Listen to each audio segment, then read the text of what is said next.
Olá, pessoal! Vamos dar continuidade então à nossa jornada. Não faça tempestade em copo d'água e vamos para as 5 dicas de hoje. A primeira dica do dia: só para se divertir, aceite a crítica dirigida a você e perceba que ela se dilui. Na maioria das vezes, quando alguém vem nos dar uma crítica sobre uma opinião nossa, um jeito nosso, qualquer característica própria nossa que a pessoa venha criticar de nós automaticamente respondemos da mesma forma, igualmente no mundo inteiro. Nós discutimos com a pessoa, nós discordamos da pessoa e nós procuramos nos defender, contra-atacando ou contra-criticando, né? Ou a gente briga com aquela pessoa, discute com aquela pessoa, não, porque você tá errado, você não sabe da minha vida, não sei o que lá, blá, blá, blá. Ou a gente contra-critica. Ah, você tá falando isso de mim? Mas você que faz isso, que não sei o que lá. Só a gente faz essas duas coisas. E aí acaba gerando uma tensão entre você e essa outra pessoa que se perpetua. Às vezes vai se perpetuar pelo resto do dia, ou pelo resto da semana, pelo resto do mês, dependendo das pessoas, até pelo resto da vida. E o que o Richard, né, o nosso querido doutor Richard, vem nos dizer aqui, não é que é pra você se tornar um capacho, que tudo que as pessoas virem criticar, você vai aceitar, né, nossa, plenamente. Não. Mas ele vem dar uma estratégia de anti-estresse muito simples. A gente tem que entender que quando a pessoa vem nos criticar, em primeiro lugar, toda crítica tem um fundo de verdade. Então, quando a pessoa vier te criticar, você vai tente perceber que o que essa pessoa está falando sobre você, sobre a sua opinião, sobre o seu jeito, é uma verdade. Mas, se essa verdade é uma coisa boa ou uma coisa ruim, só você pode decidir. Um exemplo muito simples, né? Recentemente, né? Recentemente não, mas algum tempo atrás, uma pessoa veio me falar, né? Ah, Ana, você tá gordinha, né? Engordou um pouco, né, Ana? Se eu fosse uma pessoa que não tivesse conhecido a jornada Tempestade d'Água, obviamente teria respondido de 1000 formas, né, de patadas naquela pessoa. Podia autocriticar ela, dizendo que o corpo dela também não estava na mais plena forma, ou podia simplesmente começar a me defender. Ah, porque tu não sabe da minha rotina, porque tu não sabe da minha alimentação, pá, pá, pá, pá, pá.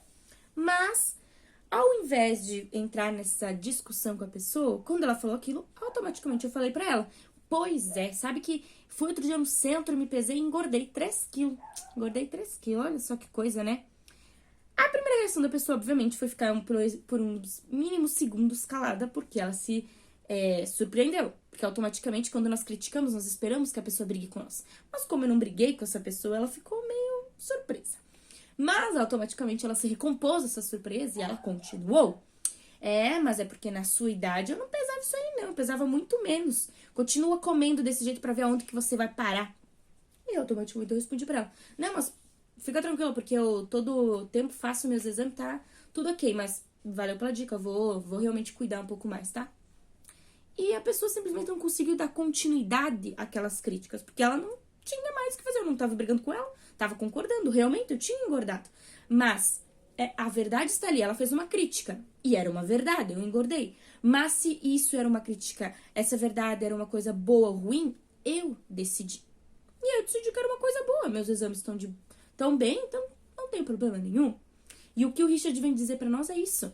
Você que tem que decidir se as críticas que as pessoas vão te dar são boas ou são ruins. E para diminuir essa tensão e esse nível de estresse que a gente sente de querer sempre responder as pessoas, a estratégia é muito simples e inversa. Aceite e deixe que a pessoa se surpreenda. Segunda estratégia: procure a verdade na opinião dos outros. Recentemente, eu assisti um documentário sobre o FBI, né? Vários agentes dando relatos. E eu fiquei muito intrigada com o que uma agente do FBI falou. Ela trabalhou, né, no serviço secreto lá num país que estava tendo ataques terroristas. E ela estava entrevistando, né, interrogando esses terroristas que foram presos. E ela deu a seguinte nota naquele documentário: todas as pessoas que eu interroguei acreditavam fielmente que estavam certas, que a verdade estava com elas. E se a gente for olhar, todas as pessoas ao nosso redor, inclusive nós, acreditamos que a verdade está conosco e que tudo que fazemos está certo, é o caminho correto a se seguir. Então, a gente acaba encontrando uma certa imparcialidade, porque se a verdade está com todo mundo, né, onde é que está o certo, onde é que está o errado nisso? O Richard não vem aqui querer fazer uma aula de moral com nós, obviamente não, mas ele quer nos lembrar disso. Procure enxergar a verdade na opinião das pessoas. Sempre quando a pessoa dá uma opinião para nós, se aquela opinião é diferente de nós, automaticamente nós acreditamos que aquela pessoa está errada e nós certo. E nós vamos procurar o erro na opinião daquela pessoa e tentar convencê-la do erro que é a opinião dela e trazê-la para a nossa opinião. E isso acaba gerando muita discussão, muito barraco, muito textão aí nas redes sociais. E claro, a nossa paz interior vai pro beleléu. Então, quando o Richard vem nos dar essa estratégia, é uma coisa muito simples. Comece a enxergar que por mais que talvez sim a opinião da pessoa possa estar errada, ela não enxerga dessa forma. Então, em vez de você querer convencer aquela pessoa do erro ou querer trazer essa pessoa pro seu lado, tente compreender essa pessoa. Tente enxergar o ponto de vista dela primeiro. Enxergar da onde que ela se embasou nisso, o que embasa essa opinião dela, por que ela chegou nessa conclusão. E aí sim, a partir daquilo, mostrar a sua opinião e ver o que ela acha da sua opinião, se bate ou não. Não tenta enfiar a sua opinião goela abaixo, mas simplesmente mostrar, ó, essa é a sua opinião, essa é a minha opinião. O que você acha, né? As pessoas são totalmente capazes de tirar suas próprias conclusões. Você não precisa e não deve tirar as conclusões pelas próprias pessoas. Então, da próxima vez que alguém te der uma opinião, tente ver a verdade na opinião daquela pessoa, ver a razão que ela tem para ter aquela opinião. Se você começar a fazer isso, as pessoas ao seu redor vão se sentir muito mais relaxadas, vão se sentir muito mais acolhidas. As pessoas vão começar a te olhar como aquela é uma pessoa que eu posso ir conversar, que eu posso confiar, que ela vai me acolher, ela vai me escutar. E se precisar, ela vai me ajudar, entende? E assim o nível de paz interior vai aumentar muito, tanto para você quanto para as pessoas no seu ambiente. Se o ambiente tem paz interior, automaticamente você também tem. Nós temos que ser os nossos produtores de paz interior no ambiente, senão não vai dar certo. Então, tente produzir essa paz interior nas outras pessoas, para que assim você também alcance a sua paz interior. Dica número 3. Veja o vidro como se já estivesse partido. Essa estratégia que o Richard nos traz, ela já é muito conhecida, só que ela é conhecida por uma outra frase. O universo está em constante movimento, tudo tem um começo e um fim. Com certeza essas frases você já ouviu e provavelmente você já até botou em alguma fotinho na rede social. Mas você já parou para pensar a profundidade dessa frase? Tudo tem um começo e um fim. Tudo. E todos. Quando o Richard diz que é para nós enxergarmos o vidro já partido, ele quer dizer o quê? Que nós temos que olhar para as coisas e compreender que elas têm um começo e elas terão um fim. Então, em vez de nós ficarmos olhando para aquela coisa e criando expectativa de que nunca aquilo vai terminar, e quando termina, a gente se frustra, a gente se irrita, a gente se decepciona, se nós olharmos para aquilo com esse aqui é o começo, mas eu já tenho que estar preparado porque um dia isso aqui vai terminar. Quando realmente a coisa terminar, você não vai ter aquela decepção, aquela frustração. Você com certeza vai ficar triste no momento, terminou.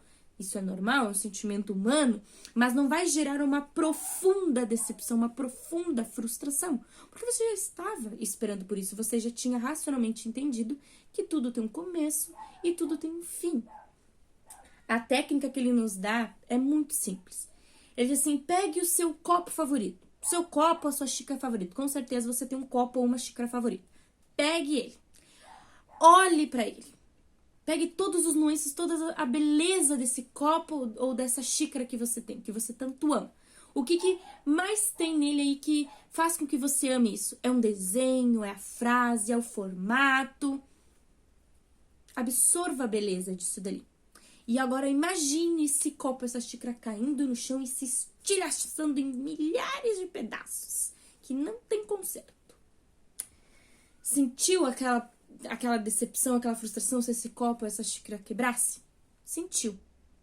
Mas gerou uma profunda tristeza e uma decepção? Não. Porque você recentemente absorveu e presenciou toda a beleza dessa xícara, de toda a beleza desse copo. E você já compreendeu. Tem um começo, mas um dia tem um fim. A gente tem que entender. Esse copo, essa xícara, cedo ou tarde, não vai dar pra mais usar ele. Ele vai quebrar, vai rachar, vai ficar muito velho, vai pegar um furo. Cedo ou tarde, ele vai acabar. Vai ter que ser jogado fora. Faz parte da vida. Um começo e um fim. E se nós começarmos a olhar para as coisas, todas as coisas, com essa ideia de que um dia vão terminar, em vez de nós nos frustrarmos e ficarmos tristes porque um dia vai acabar, comece a aproveitar mais. Tome mais água nesse copo, tome mais café nessa xícara, aproveite. Aproveite o máximo que dá, para que quando acabe, não tenha nada além de boas lembranças. E tem que ser assim com tudo na nossa vida. Com pessoas, com relacionamentos, com oportunidades. Nós temos que aproveitá-las ao máximo, sabendo que um dia elas vão terminar. Então hoje é o dia de aproveitar. Então aproveite as oportunidades, aproveite as coisas que você tem, aproveite as pessoas que você tem. Porque um dia não estarão mais aqui. Quarta dica. Entenda a expressão para onde você vai, é lá que você está. Bom, a maioria das pessoas que ouvem essa frase entende da seguinte maneira, né? Foi usado como um jargão para tipo assim, se você deseja sucesso, você tem que se imaginar lá. Porque aonde você imagina que você está, é lá que você vai estar. Mas não. O Richard mesmo explica que essa frase foi criada por Jon Kabat-Zinn no seu livro. E, na verdade, o que ele queria dizer era que aonde você se imagina estando, leve você lá, né? O que ele queria dizer com isso, que o Richard vem nos trazer para a estratégia. A maioria das pessoas tem uma mania muito chata. E quase todos nós temos essa mania. Nós imaginamos sempre uma casa melhor, um trabalho melhor, um relacionamento melhor, uma roupa melhor. A gente imagina toda a nossa vida num status melhor. E a gente acredita que se nós tivéssemos aquilo lá melhor, com certeza nós estaríamos muito mais felizes. E a verdade é que não estaríamos. Quando nós tivéssemos aquilo, se nós tivéssemos tudo aquilo daquele jeito, nós ainda assim encontraríamos coisas que não estariam perfeitas e nós queríamos mudar e estar em outro lugar. E o que o Richard, junto com esse escritor, o Jon, vem nos dizer com essa estratégia? A maioria das pessoas, elas se levam para os lugares. E não importa o lugar em que elas mudem, não importa as pessoas que elas mudem, elas estão ali. E aquela ideia fixa está ali. O problema não é o lugar, o problema não são as pessoas, o problema é o seu pensamento de achar que sempre vai ter algum problema. Então, a psicologia, nós já falamos no outro, no outro capítulo, das estratégias, tudo aquilo que você pensa repetidamente, o seu subconsciente grava. Então, se você todo dia pensa que o seu trabalho é uma droga, que a sua casa é uma droga, que o seu relacionamento é uma droga, o seu subconsciente vai marcar aquilo. E aí não importa o trabalho que você mude, a casa que você se mude, o relacionamento que você se mude, você sempre vai estar pensando aquilo. E a coisa nunca vai estar melhor. Então, quanto mais você tem pensamentos negativos, automaticamente você tem atitudes negativas. E não importa para onde você vá, essas atitudes vão continuar acontecendo, esses pensamentos vão continuar te seguindo. Porque quem tem eles é você. Então, se você quer que as coisas mudem, você tem que mudar o seu jeito de pensar. Então, em vez de ficar pensando que tudo é ruim, que tudo é negativo, comece a ter pensamentos mais positivos. Parece muito fácil ter pensamentos positivos. Realmente, às vezes não é fácil ter pensamentos positivos. Nós estamos em 2020, tá difícil ter pensamentos positivos. Mas a única pessoa que pode mudar a sua vida é você mesmo. Então, ou você começa com uma atitude simples, como mudar um pensamento, ou as atitudes nunca vão realmente mudar. Então, comece a partir de hoje a ter pensamentos positivos. Comece com uma coisa simples, por exemplo, hoje eu não vou pensar mal do meu trabalho. Ou eu não vou pensar mal da minha casa, eu não vou pensar mal do meu relacionamento. Hoje eu vou ter pensamentos bons sobre isso. E pensar, que bom que eu tenho um trabalho. Tenho um trabalho, isso é ótimo. Ah, que bom, eu tenho uma casa, isso é ótimo. Ah, eu tenho um relacionamento, que bom, é ótimo. E comece a praticar isso nos seus dias a dias. Que você vai perceber que as atitudes positivas vão começar a acontecer. E, consequentemente, você vai perceber que a grama do vizinho não era tão verde quanto a sua. Que mesmo que a grama do vizinho seja diferente, a sua grama também é ótima. Quinta estratégia. Respire antes de falar. Vamos fazer essa técnicazinha agora? Vamos respirar antes de falar. Agora eu vou falar. O Richard nos traz essa estratégia e eu vou, inclusive, ler nas próprias palavras dele, né? Que essa estratégia simples sempre funcionou admiravelmente para quase todas as pessoas que conheço e as experimentou. Os resultados quase imediatos incluem aumento de paciência, perspectiva ampliada e, como benefícios colaterais, mais gratidão e respeito pelo próximo. Essa estratégia é boa, né? A gente sempre ouviu desde pequenininho, provavelmente, aquele respira, calma, respira e depois você fala. Mas a gente já parou para pensar o que significa respirar antes de falar? Numa outra estratégia, bem lá no comecinho, né, da nossa caminhada, já foi falado sobre a mania que nós temos de interromper os outros, que nós não somos bons ouvintes. A gente diz, eu sou um bom ouvinte, mas a verdade é que a gente não ouve as pessoas, a gente espera a nossa vez de falar, e tem diferença, né? E esse respirar antes de falar vem reforçar essa estratégia. A pessoa tá ali falando pra você, e você já botou as outras estratégias passadas, né, em prática, de virar um bom ouvinte. E agora chegou a sua vez de falar. Em vez de você ir direto na lata e pegar e falar de uma vez, a pessoa, deu 1 segundo que ela terminou e você, pois é, né? Não. A pessoa termina de falar, você olha bem sério pra pessoa, perceba se ela realmente terminou de falar e... Pois é. Na nossa cabeça, que tá sempre correndo, essa simples respiração vai parecer uma eternidade. Principalmente para a pessoa que recém terminou de falar. Essa sua respiração vai parecer uma eternidade para ela. Mas na realidade não passou de segundos. E olhe lá. O que acaba acontecendo quando nós respiramos antes de falar? Nós damos a impressão para a pessoa de que nós escutamos aquela pessoa e agora nós estamos nos preparando para dar uma resposta a ela. Nós estamos filtrando tudo aquilo que ela nos falou. E nós estamos preparando a melhor resposta possível para aquela pessoa. Imagine você no lugar dessa pessoa. Você falou as coisas para aquela pessoa. E aí agora aquela pessoa respirou na sua frente antes de responder. Nossa, não dá uma sensação de... Nossa, tu escutou mesmo o que eu falei? Tipo assim, tu realmente escutou o que eu falei? E agora tu vai pensar bem naquilo que eu falei e daí tu vai me dar uma... Jesus Cristo, meu Deus, onde é que você tava, pessoa? Não dá uma sensação boa? Saber que alguém realmente escutou a gente? Que alguém realmente tá filtrando o que a gente falou? Isso é ótimo! Só que a gente gosta de ter uma pessoa assim, mas ninguém quer ser essa pessoa. A partir do momento que você se tornar essa pessoa, as pessoas ao seu redor vão ter um sentimento de gratidão imenso a você e um respeito com você imenso. Porque elas vão te ver num outro patamar. Elas vão ver, cara, essa pessoa tá completamente em outro patamar. Essa pessoa vai querer você mais perto. Essa pessoa vai ter mais empatia com você, vai ter mais respeito com você. Ela vai ser eternamente grata com você. E ter uma pessoa ao nosso redor que tem esses sentimentos de nós, com certeza nos enche de paz interior, que é uma beleza. Então, essa é uma coisa, né? Essas 5 estratégias vêm demonstrar uma coisa muito simples. Que se nós queremos a paz interior, nós primeiro temos que transmitir essa paz interior para as pessoas.